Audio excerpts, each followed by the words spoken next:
현장 취재 파일.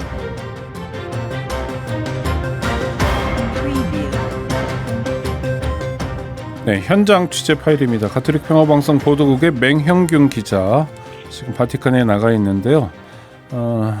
영화 탄생이라는 영화의 시사회가 어제 바티칸 교황청에서 열렸습니다. 관련 소식 알아보도록 하겠습니다.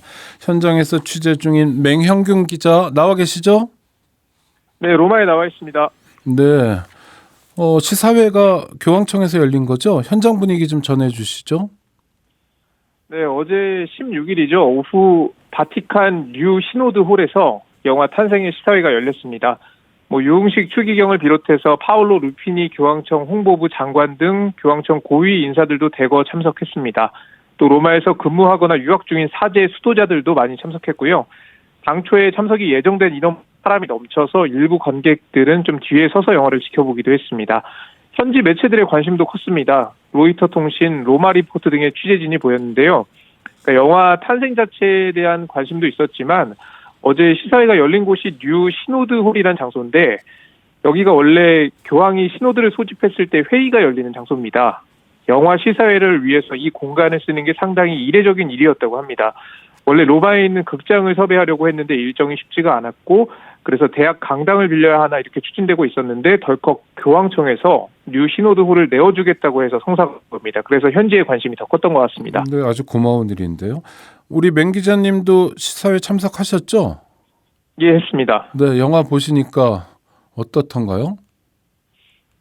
지금 유튜브로 보시는 분들은 좀 영화 탄생의 일부를 좀 함께 보시면서 이야기 나누면 좋을 것 같은데요. 네.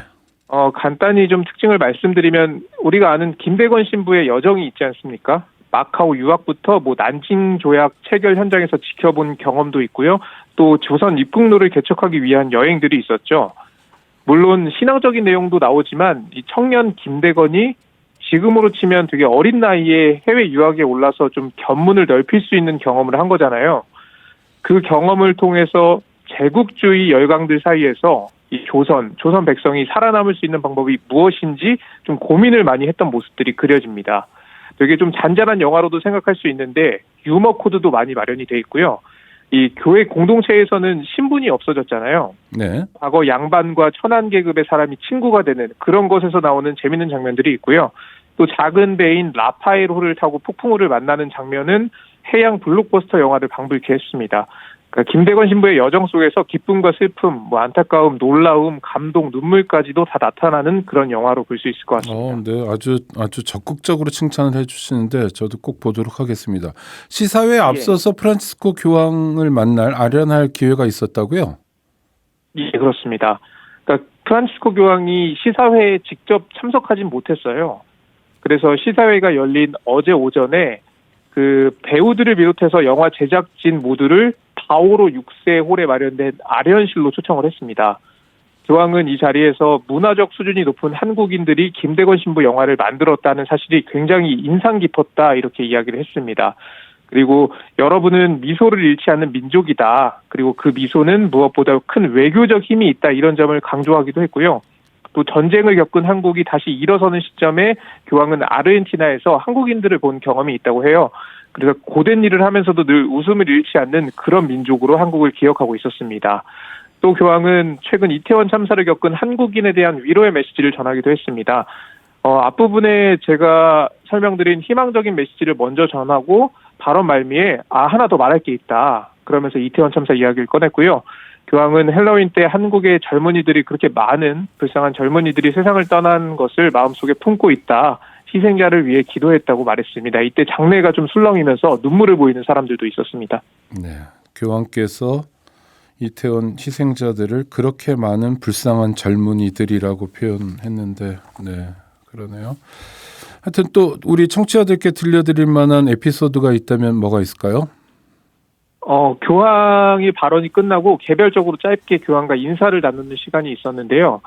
거기서 이제 영화 배급사 대표가 1,000만 관객이 이 영화를 봐서 김대건 신부의 행보가 좀 널리 알려졌으면 좋겠다 이런 취지로 이야기를 했어요. 그러니까 교황이 1,000만 관객을 위해 기도하겠다고 말했어요. 그래요? 웃음이 네. 터지기도 했고요. 네. 또 임치화 역을 연기한 배우 신정근 씨는 교황 앞에서 오마이갓이라고 외쳤어요. 네. 장내에 폭소가 좀 터졌습니다. 그리고 정하상 역을 연기한 배우 김강우 씨는 교황 아련전에 저와 잠시 이야기를 나눴는데요. 교황을 아련하면은 좀 어떤 얘기를 할 건지 제가 물었는데 갑자기 눈물이 날 것 같다 이런 취지로 얘기를 했어요. 근데 실제로 교황을 만났을 때 눈물을 보이는 모습도 볼 수 있었습니다. 김강우 씨가 이 빈첸시오라는 세례명을 가진 천주교 신자더라고요. 네. 또 둘째 아들을 프란치스코 교황을 존경하는 마음에서 세례명을 프란치스코로 지었다 이런 얘기도 들을 수 있었습니다. 그럼 뭐 개인적으로도 굉장히 각별한 자리였네요. 예, 그렇습니다. 또 하나 말씀드리면 이 교황청에서 시사회를 연다. 이게 좀 냉정하게 보면 한국인 교황청 장관인 유흥식 추기경이 없었으면 성사가 어려웠을 겁니다. 그렇겠죠. 네. 그러면은 유흥식 추기경은 왜 이 영화에 이렇게 애정을 보인 걸까 좀 궁금했거든요. 근데 알고 보니까 김대건 신부의 영화를 만들자고 2년 전에 당시 유 추기경이 대전 교구장으로 있을 때죠. 몇몇 사람들이 이렇게 의기투합을 했다고 해요. 그때 이제 유추기경은 전폭적인 지원을 약속을 했고요. 그런데 갑자기 유추기경이 교황청 성직자부 장관에 임명되면서 어떻게 보면은 이 영화 제작의 컨트롤 타워가 좀 사라지게 된 거예요. 그래서 제작사, 투자사 쪽에서도 어떻게 해야 되나 뭐 이런 좀 막막함에 원망도 했다고 합니다. 그래서 좀 결국 이 영화를 접을까까지 고민을 했다고 하는데 결국 영화를 탄생시켰고 마침 유추기경이 교황청에 있으니까 이렇게 도움을 줄 수가 있게 된 거예요. 그래서 교황청 시사회에다가 교황 아련, 가톨릭 교회 안에서는 좀 엄청난 이벤트잖아요. 네. 그러니까 어떤 상업 영화가 교황에게 1000만 관객을 위해 기도하겠습니다라는 말을 들을 수 있겠습니까? 네. 이 영화를 이 탄생이죠. 연출한 박흥식 감독. 이분은 천주교 신자가 아니라면서요. 좀 특이합니다. 맞습니다. 네. 예. 그러니까 박흥식 감독 같은 경우에 천주교 신자가 아니고요. 그러니까 박 감독이 한 이야기인데요. 천주교 신자도 아니고 그렇다고 엄청난 흥행을 이끌었던 스타 감독도 아니라서 좀 이 영화를 잘 할 수 있을까 이런 걱정이 컸다고 합니다. 그래서 일부는 좀 반대하는 목소리도 있었다고 해요.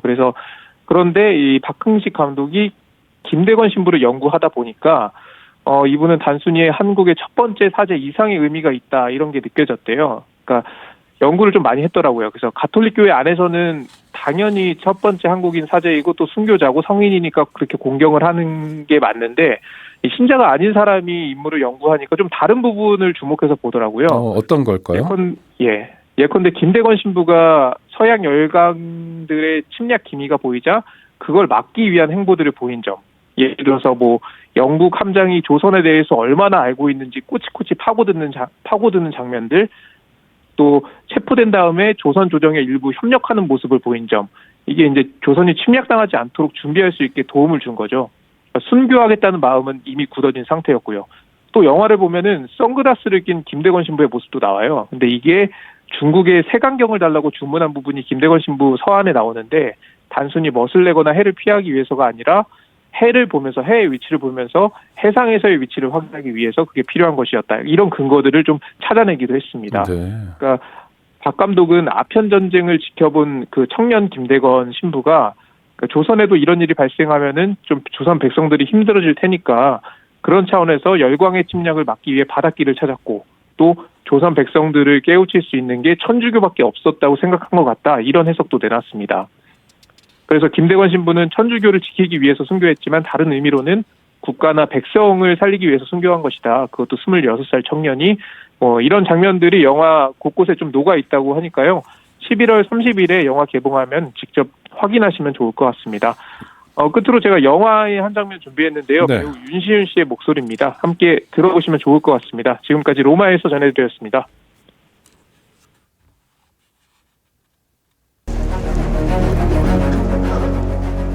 신부님도 오십니까? 이제 눈물을 참아야 할 이유가 없어졌습니다. 제가 할 일을 다 했습니다. 천주께서 곧 나보다 더 착실한 목자를 끊임없이 보내주실 것이니 서러워 말고 큰 사랑을 이루어 한 몸같이 천주를 섬기다가 영원한 천주 대전에서 만나 길이 누리시기를 바랍니다. 우리를 불쌍히 여기소서. 네, 지금까지 영화 탄생에 대한 뒷얘기 가톨릭 평화방송 보도국의 맹형균 기자와의 인터뷰를 통해서 들어봤습니다. 감사합니다.